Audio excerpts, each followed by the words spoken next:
Hello, I'm bitrate, and this video is going to look worse than 144p. And I know what you're thinking when you hear that, like how is it possible to go below 144p? That's the minimum setting on YouTube, right? But here's the crazy thing, we're going to have a video that looks way worse than 144p while still being a 1080p, in fact, while still being a 4K video on YouTube if you so choose to watch it that way. And although that might sound crazy to a lot of people, let me prove it by right now lowering the video quality significantly. It looks kind of normal, right? Until we start moving around and then everything goes a bit insane. What is it that has caused the Minecraft to look this bad, which isn't actually anything to do with the game itself? We're playing regular old default vanilla Minecraft, but this is actually an issue to do with the way video is processed and the way we understand video quality, because most people have a misunderstanding that leads to all sorts of weird issues of marketing and whatnot. So today's video is designed to teach you how video quality works and why this looks so bad while this looks kind of okay. Why we can watch the sunset just fine, but then as soon as night comes, everything starts to become a bigger mess than it even was before. Why is it that, for instance, in the daytime, things look kind of bad, but everything is an absolute mess? It's hard to really discern anything that's happening on screen right now.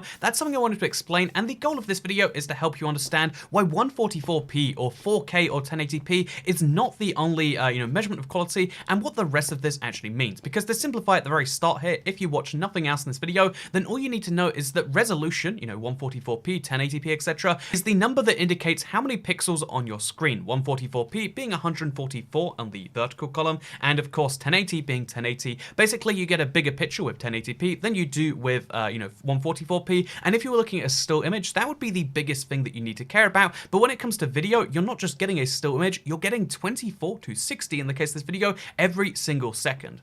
Except that 60 images a second would be an insane amount of processing, so what instead happens is the video file, the video encoding process, tries to take those 60 frames a second, and instead of turning them into 60 images, it takes one image, and then it takes the next 60, and it works out the changes from that original one, and it saves those instead. The amount of data you give to work out the saving between frames is the quality that you'll get in a nighttime shot, or in terms of any shot. So right now, for instance, if we massively up it, if we take it back to pretty much our starting quality, wow, you can see things again perfectly clearly, I can see clearly now the rain has gone. But yeah, if we take things, down a notch, and then we have a lot of visual complexity, so we don't have much data to store that visual complexity, but we have a lot of it going on, you can see how, like, oh yeah, this is, this is hard to tell what's happening. They kill a zombie just there. Oh, geez, that's a creeper. But yeah, so that is because of simply you're saving the visual complexity between frames, but it gets a bit more fun than that when you really dive into it.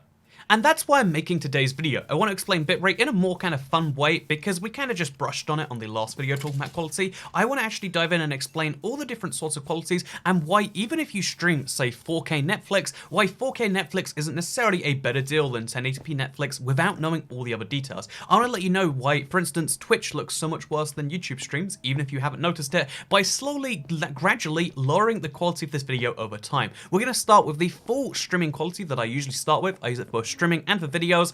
It's a little bit on the short end of what you'd expect for a video because you lose some stuff in the recording, but we're going to start with 10 megabits worth of data every single second for this video, so you can see there's enough data here that even if we spin around, even if we have all of this going on, the game can keep track of that because there's enough stuff happening. Again, 10 megabits, just to clarify, a bit is a single one or zero, a kilobit is 1,000 ones or zeros, a megabit is a million, and therefore 10 is 10 million ones or zeros to explain the differences between each frame as we go along, which is why when we lower suddenly from being 10,000 to being all the way down here at 5,000, you're going to notice that it looks mostly the same, right? You're going to notice how, like, oh yeah, things are still, it still looks like Minecraft. This is still a video on the internet. You might think your eyes are hurting you sometimes when there's a lot of complexity or, something confusing happens. For instance, if we throw some fireworks and we try to look at ourselves, if we go really fast and we see a lot of stuff and we spin around, then it might cause some issues sometimes, but for the most part, even at 5,000 kilobits, things are pretty much fine. So yeah, we halved the quality there, we halved the data required, and therefore the amount of your internet that we're taking up. But the revolution that made YouTube possible, the revolution that made any one of these streaming online video services that you might use on a regular basis, even if that's Instagram with the worst video player on the internet, but no matter what video service you use, they realized very early on that downloading full videos was super costly, and it's basically unaffordable for any amount of revenue you'll get on the other side. The thing that makes YouTube so special is they worked out how to to compress that video as much as humanly possible so that it, instead of like earlier, again, right now it looks exactly the same, but we've halved the bitrate. And even if we do something crazy, even if we take it down another 20% to the point where we're now at 30% of the original, it's going to look pretty much the same to most eyes. There's going to start to maybe be some artifacts in some places. You might spot some things on the screen if you're really into looking for those things, but most people, especially, nowadays, if you're looking on a phone, if you're not technically inclined, if you don't care about that sort of thing, this is going to look like normal, right? Or, we used 70% more data, 70% more hard drive space, and then internet, and then all these other things for my normal videos compared to what you're seeing right now, and you might not even notice the difference. And yeah, this was the kind of bet, the gamble that sites like YouTube took, that people wouldn't notice the difference in file size, and we could use that to therefore stream it over the internet for free. And although they started with just 240p and then 360p, they slowly started increasing this data amount, because when they started, the numbers would have been way lower for how much data they can transmit, and the standards were way lower too. People didn't need 1080p full HD videos, but now, the game that YouTube plays is they're really, really, really good at compressing really big videos that can be not just 10 megabits a second, which, like I said, is on the lower end of what people would usually expect, but instead they might be into the hundreds of megabits per second. There are even, certain things that are gigabits per second for, slow motion, stuff like that. And yeah, it's fascinating that that can be stored on YouTube in such a small format. Also, let's go to the end and let's stop talking about the miracle of YouTube, because, you all kind of know it maybe, and even if you don't, maybe you don't like YouTube, maybe you don't want to hear about their miracles, you might prefer Twitch, because a lot of people like to, imagine there's two online video sites for gamers, there's YouTube and there's Twitch. So people ask me, therefore, why don't you use Twitch? And the simple explanation is that on YouTube, I can stream at that full quality we started with. On Twitch, I'm limited to this quality right here. That's right, somewhere between about 20 and 35% of the base quality we start with, which is even then a compromise based on what we could do if my internet wasn't limited. This is what things will look like, and again, this looks like a normal, perfectly, great Twitch stream to most people's eyes, but the interesting thing about this is when we start to get, really complex things going on. So again, if we're looking at something normal, like just this, these white blocks over here, if you don't know, I have a lot of quartz placed in my end. I'm trying to make a big white map. If you haven't seen my big white map, let's show you right now. In fact, here you can see I'm trying to make a map which is just going to be entirely white, which requires a lot of quartz, and it's something I work on slowly over time. It's a fun thing we might have to finish one day, but you can see that, like, by the way, let's put this on my offhand so you can see it at all times, but you can see that look, it updates slowly as we go, but you can see looking at this that, like, oh yeah, this is really easy, like this would work on Twitch. Toycat, this is proof that you should stream on Twitch, but if we try to get some more visual complexity going on the screen at one time, you're going to notice how all of a sudden that isn't the case. And the reason I've come to the end to prove that point is because this is something that's really common, even with, actual TV services, because Netflix and HBO and even services that have the streaming capacity to provide as much as they can, they know that if they give half as much data, it doesn't provide half the experience. This is why so many famous scenes, Game of Thrones is a recent example, but any, night scene in any movie is going to look terrible because the differentiation between the different black pixels isn't necessarily stored at those lower values, which is why if we start spinning around right now, my flint and steel with my black map on my left, with the blackness off the end and an enderman in front of me, you're going to notice how all of a sudden, like, yeah, the colors just, this could look way better.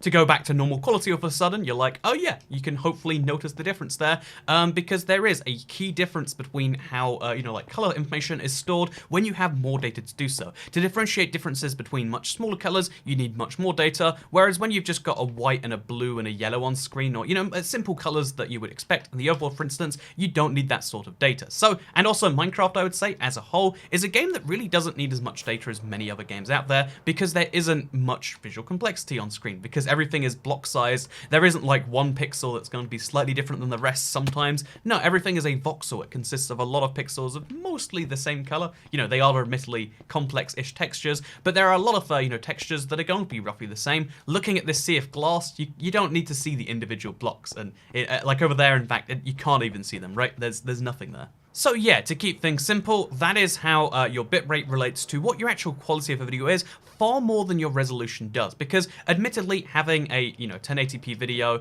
is always going to be better than a 720p one, roughly. The reason that most people stream at 720p on Twitch is because when you have a limited bitrate, it actually makes more sense to have less pixels, but to have better, data rate between those pixels. And in case you're curious as to, again, to bring that back to our initial example, basically, if you are going to have only a certain amount of data, then you can store And to bring that back to our initial example, think about it this way. You can have a certain amount of pixels on your screen at one time, and you can have a certain amount of changes between those pixels. You can pick the number of pixels, but you have a fixed amount of changes between them. You want to have as few pixels as possible so that you can have the most data stored in those changes. And yeah, that might sound like an overly technical explanation, but just in case it is, then how about we put it this way? If you can have, too much of one thing and you therefore have less of another, would you rather have a perfect square or cube or whatever made of quartz blocks, which is going to be a really nice type of block, but you're only going to have so much of it, or would you rather have much more and, an actually filled map or something like that, but it's going to be made out of snow blocks instead? If you don't know, snow blocks have a very slightly different white, or at least I assume they did until just now.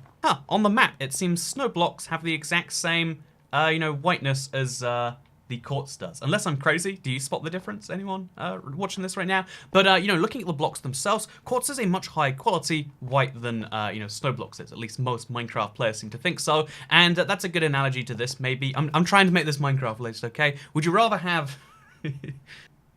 Would you rather have more blocks? Would you rather have more quality, more detailed, more precise blocks? And that's kind of what people on Twitch and YouTube and all sorts of other streaming sites are deciding all of the time. And you know what? But for the purpose of today's video, we need to have the same number of blocks. This video is staying at 1080p, no matter how low down we go. And again, even when we've gone down to 1000 like we have right now, 10% of our, starting / normal quality we stick with, it's like, oh yeah, you can already see that, like, yep, there is a downgrade here, right? Like, things are going badly sometimes. But if we take things even lower, because this video is kind of fun, but then we can take things to 8%, and you'll notice a downgrade from that to that. And then we can take things down to, you can probably understand where this is going. But, things are mostly fine. What we're here in the end, like, it's rough, but it's watchable. But let's go back out into the overworld, because we ran out of nether quartz to place this. By the way, in case you're curious as to why we're placing this, it's because I want a map that's entirely white, so I can place it and have entirely white walls without having to waste quartz and stuff. It's a really wasteful proposition, but I mean, like, isn't this video a wasteful proposition for your time? Hey, there we go. That's a high quality way to insult the audience and imply they shouldn't be watching a video. High quality pro YouTube strats right there. But no, let's go back to the overworld after we've watched the credits, and let's show you that this 6% that was like probably okay in the end is just horrendous in the overworld. And in case you're curious as to why that is, it's because of all of this rain. See, the funny thing about video, amounts is, like, even though we're talking about percents of absolute quality, because, that's how we're kind of setting things up, the truth is different videos, different movies, different everything requires different bit rates. The reason that Netflix, the reason that YouTube don't tell you exactly what the bitrate is, they won't give you a precise number, is because it isn't a precise number. To be a really clever system, you need to adjust all the time, because this same thing that, might have looked okay at best sometimes in the end is just a horrendous mess here at nighttime while it's raining, because rain represents a lot of different particle effects happening all over the screen at once. The screen is covered in changes, and the algorithm just can't keep up to date with it, so let's go down even lower just because, who doesn't like to have a bit of fun? Here is 4% of our default quality, and again, I can't actually see what this is outputting to you right now,